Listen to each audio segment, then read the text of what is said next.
हाँ जी क्लास, अब very good evening.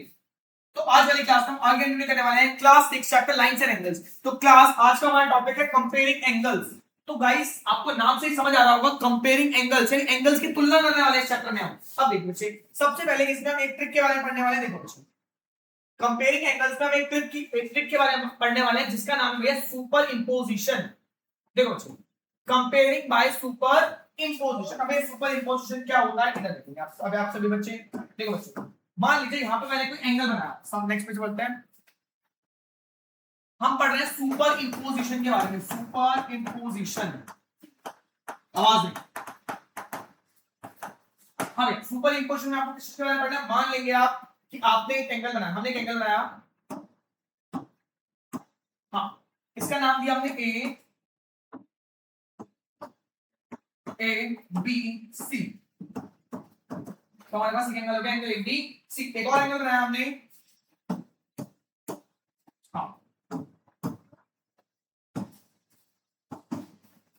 हाँ बच्चे, इसका नाम दिया हमने पी क्यू आर।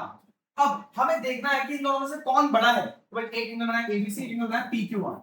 अगर हमें देखना है कि इन दोनों में से कौन एंगल बड़ा है तो सुपर इंपोजिशन में हम क्या करते हैं, एक एंगल को दूसरे एंगल के ऊपर रख के देख लेते हैं, जिससे हमें पता चलता है कौन सा एंगल बड़ा है कौन सा एंगल छोटा है। फॉर एग्जांपल मेरा हाथ है, मैंने एक हाथ को दूसरे हाथ के ऊपर रख दिया तो इससे मुझे पता चल रहा है भाई दोनों हाथ बराबर है। अगर मैं किसी छोटे बच्चे का हाथ अपने हाथ के ऊपर रखूं तो मुझे समझ आएगा मेरा हाथ उससे बड़ा है, और अगर मैं किसी बड़े इंसान का हाथ अपने हाथ के ऊपर रखूं तो मैं समझ जाऊंगा कि मेरा हाथ उससे छोटा है। ठीक है, चलो इसमें वही करते हैं। देखिए बच्चे क्या करना है आपको। देखो यहां पर हमने क्या करा, एक सेकंड रुकिए। हाँ बच्चों, तो यहां पर हमने क्या करा, हमने इस एंगल को उठाया और सीधा सीधा, ये देखो एक लाइन आपको मैच करनी है, एक लाइन आपको मैच करनी है, तो हमने इसको इसके ऊपर रख दिया। एक मिनट रुक जाओ।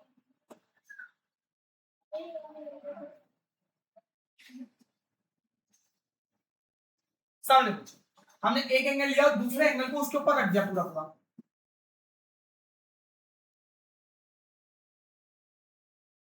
देखो पूरा पूरा रख दिया इसके ऊपर।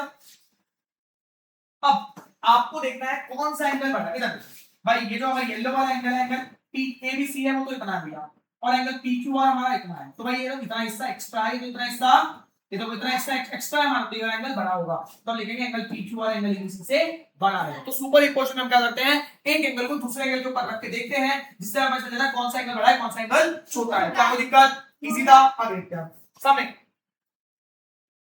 हाँ बच्चे, तो आपको ये बता रखा है एंगल को दूसरे एंगल के ऊपर रख के देखेंगे, जिससे हमें चलेगा एंगल बड़ा है छोटा है इक्वल है।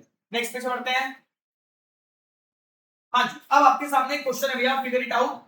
अच्छा क्वेश्चन है, देखिए सबसे पहले बोला गया है fold a rectangular sheet of paper then draw a line along the folded created. आपको क्या करना भैया, आपने एक पेपर लिया, इसका नाम देते हैं ए बी सी और डी। आपने पेपर को एक तरह से फोल्ड कर लिया, आपने पेपर को एक तरह से फोल्ड कर लिया ऐसे। देखो यहाँ पे हम लाइन लेते हैं, इसको ब्लैक कलर दे देते हैं। यहाँ पे हमने पेपर को ऐसे फोल्ड कर दिया। अब आपको बोला है आगे क्या बोला गया, आगे बोला गया है name and compare the angles form between the folds and the side of the paper. अब पेपर की साइड्स, पेपर की ये साइड 1 2 3 4, पेपर की साइड्स और इस फोल्ड के बीच में जो एंगल बन रहा है उनके बारे में आपको बताना है। तो भाई इजी है, इधर देखो आपको दिख रहा होगा, एक एंगल तो आपको यहाँ बन रहा है, एक एंगल तो आपको यहाँ बन रहा है, इसका एंगल बना दो। एक एंगल तो आपको यहाँ बन रहा है, एंगल 2। एक एंगल आपका यहाँ बन रहा है, एंगल 3। एक एंगल आपका यहाँ बन रहा है, एंगल 4। वे साइड्स के साथ ये फोल्ड कितने एंगल बना रहा है वो बताना है हमें। ठीक है, तो अब भाई नाम, इस पॉइंट को नाम देता हूं मैं O, इस पॉइंट को नाम देता हूं मैं E।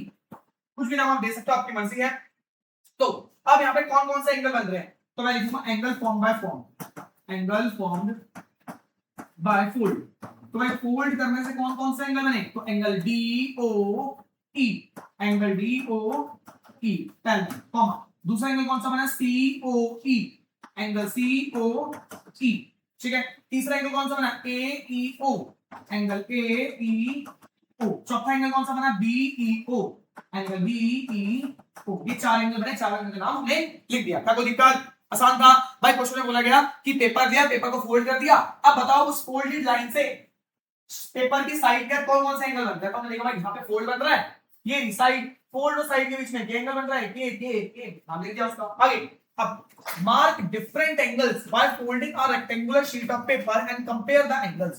तो भाई दोबारा से आपको पेपर को फोल्ड करना है, ठीक है। मान लीजिए हमने जो पेपर को फोल्ड करा, आपने पेपर को फोल्ड करा वो इस तरीके से करा, मान लीजिए पेपर को ऐसे फोल्ड कर दिया, ठीक है। अब यहाँ पे कौन कौन सा एंगल बनना है उसके बारे में बताना है आपको। तो वन ये वाला एंगल बन रहा है आपके, उसको सी से जोड़ना सीधा। मान लीजिए हमने जो अब जो हमने फोल्ड करा वो हमने सीधा आधा ऐसे फोल्ड कर दिया, तो अब कौन कौन से एंगल बन रहे हैं इसके बारे में बताओ। तो 1 2 3 4 ये एंगल्स बन रहे हैं, इसके बारे में लिख देते हैं भैया। Next, angle form by folding paper again, angle form by folding paper again, by folding again. तो भाई जब दोबारा फोल्ड कर रहे हैं तो उससे कौन कौन से एंगल बन रहे हैं देखते हैं। तो भाई इससे पहला एंगल बन रहा है DAC, DA एंगल DAC। दूसरा एंगल बन रहा है BAC, एंगल BAC। तीसरा एंगल बन रहा है DCA, एंगल DCA।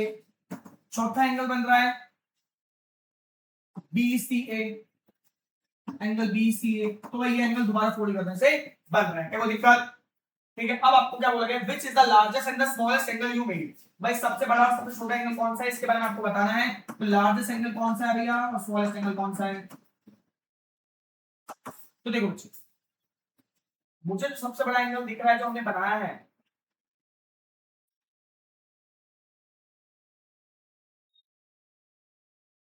तो भैया वो ये वाला हो सकता है DOE। बाकी आप पेपर बना के देखोगे आपको पेपर अच्छा लग जाएगा। तो लार्जेस्ट एंगल एंगल DOE और स्मॉलेस्ट एंगल आपको कौन सा दिख रहा है भाई, स्मॉलेस्ट एंगल होगा COE, एंगल COE। तो भाई हिसाब से आपको देख के बता देना है, या अपने हिसाब से किसी पेपर को फोल्ड कर सकते हो, आपके अकॉर्डिंग आंसर लगा सकता है, इस बात पर ध्यान रखना। ठीक है बच्चे, ये प्रैक्टिकल क्वेश्चन था, आपको खुद से ट्राई करके देखना है, पेपर लेना है, पेपर को फोल्ड करके देखना है और बताना है कहां का एंगल कैसे कैसे एंगल बन रहे हैं। ठीक है बच्चे, आगे देखते हैं। फर्स्ट क्वेश्चन डन हो चुका बच्चे। सेकंड क्वेश्चन बोला है each of the following determine which angle is greater and Y. आपको भैया यहां पे देखना है कौन सा एंगल बड़ा है और क्यों बड़ा है। तो भाई इसको एक फॉर्म जरा जूम कर देता भैया, देखो। अब एंगल AOB और XOY, तो AOB कहां है, इधर AOB, AOB AOB। तो आपका AOB एंगल तो ये बन रहा है,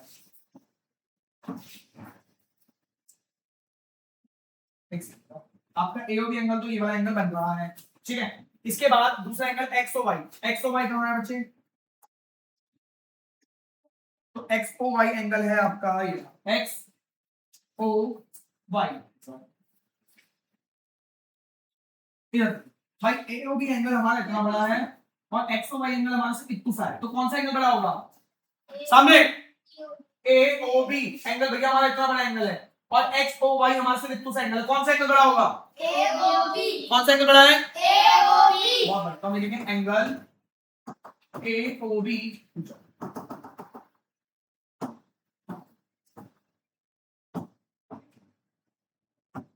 हम लिखूंगा angle AOB is greater because angle XOY is a part of AOB, is a part of AOB। तो हमने लिखा है एंगल AOB बड़ा है क्योंकि XOY तो AOB का एक छोटा सा हिस्सा है। ठीक है बच्चे, अब आगे AOB बड़ा है या XOB बड़ा है। तो AOB तो आप जान गए इतना बड़ा है, XOB का है XOB, XOB। तो भाई सेम हमारा ये वाला एंगल बड़ा है, इसमें ये देखो AOB हमारा एंगल इतना आ रहा है और XOB हमारा एंगल इतना आ रहा है, तो इतना हिस्सा एक्स्ट्रा है, तो इतना हिस्सा एक्स्ट्रा है। तो मैं लिखूंगा angle AOB is greater than angle is greater by angle AOX। मतलब ये देखो AOB जो है ना इतना हिस्सा एक्स्ट्रा है AOB में, AOX वाला एंगल हिस्सा एक्स्ट्रा है, तो मैंने वो लिखा AOB एंगल बड़ा है AOX जितना। तो भाई देखो बाकी सब तो सेम है, लेकिन जो AOX एंगल है ना इतना हिस्सा एक्स्ट्रा है AOB में, तो AOB बड़ा है, AOB बड़ा है AOX से। अब XOB बड़ा है या XOX बड़ा है, इसको इरेज करना है मैंने।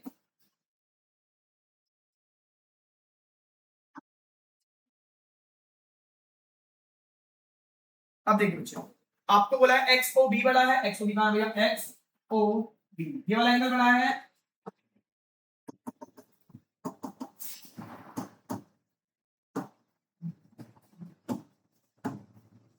XOB,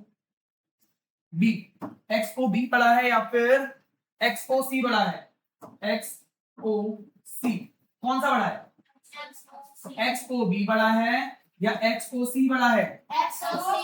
नहीं बच्चों, दोनों बराबर हैं, दोनों बराबर है, both are equal, both are equal. समझ आ रहा बच्चे? दोनों एंगल बराबर है। बड़े इतना आसान क्वेश्चन नहीं समझ पा रहे, दोनों एंगल बराबर है, वो दोनों एंगल बराबर है। समझ आ रहा है? आगे बहुत बड़े सेकंड क्वेश्चन में हमारा बहुत इजीली हो चुका है। तो ये इसका मिलेगा AOB बड़ा था और XOB और XOC बराबर थे। अब discuss with your friend how you decide which one is greater. तो आपने कैसे बताया कि कौन सा बड़ा है? तो हमने जब ये वाला देखा तो XOY तो इसका एक पार्ट था, सिर्फ क्या था? पार्ट। मतलब हमने देखा भाई AOB बड़ा है। इसके बाद जब हमने XOB और AOX में देखा तो हमने देखा ये AOX कितना बड़ा है, इतना इसका ज्यादा है इसमें, तो हमने ये बोला बड़ा है। ठीक है, आगे question number 3, which angle is greater? कौन सा एंगल बड़ा है, XOY या AOB? Give reason. तो भाई देखते हैं पहले कौन सा एंगल की बात कर रहे हैं। तो भाई सबसे पहले बात कर रहे हैं XOY। X, अरे XOY, भाई ये वाला एंगल बड़ा है या फिर AOB? AOB कहां है? XOY बड़ा है या फिर AOB बड़ा है? रुक जाओ, XOY बड़ा है या फिर AOB बड़ा है? XOY।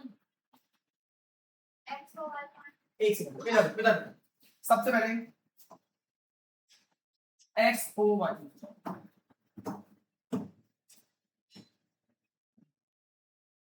XOY ये रहा, ठीक है। अब दूसरा AOB ये रहा।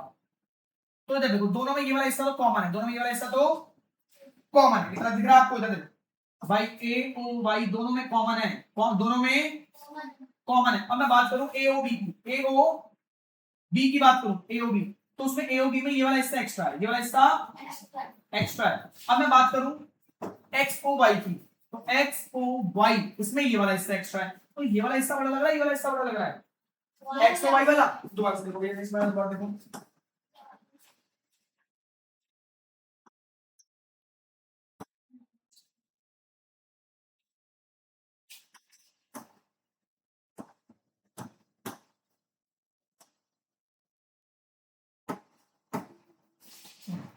इधर देखो, आपको क्या बोलेंगे? XOY, XOY ये वाला हिस्सा या फिर AOB,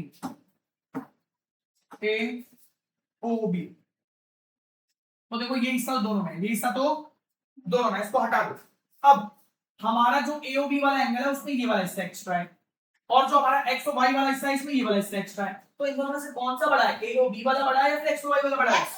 XOY। तो हम लिखेंगे एंगल XOY इज ग्रेटर, भाई क्यों बड़ा है? बिकॉज पहले हम लिख देंगे भैया AOY is common, because angle AOY is common, AOY दोनों में कॉमन है, ठीक है। अब लिख देंगे angle XOY consist XOA extra and angle AOB consists YOB extra, angle YOB extra, in which जिसके अंदर angle XOA is greater, so angle XOY is greater, ठीक है। तो हमने बताया भाई इसमें क्या हो रहा है, यहाँ पर इतना हिस्सा एक्स्ट्रा है, यहाँ पे इतना हिस्सा एक्स्ट्रा, तो हमने देखा भाई ये वाला हिस्सा छोटा है, ये वाला हिस्सा बड़ा है, तो इसका आपसे बोल सकते हैं एंगल XOY बड़ा है, तो इसकी तरफ से हमें थर्ड वाला क्वेश्चन कर दिया, ये वाली एक्सरसाइज हमारी पूरी हो चुकी है। तो बैठ के आराम से इस एक्सरसाइज को पूरी करो, उसके बाद आगे कंटिन्यू करते हैं फास्ट।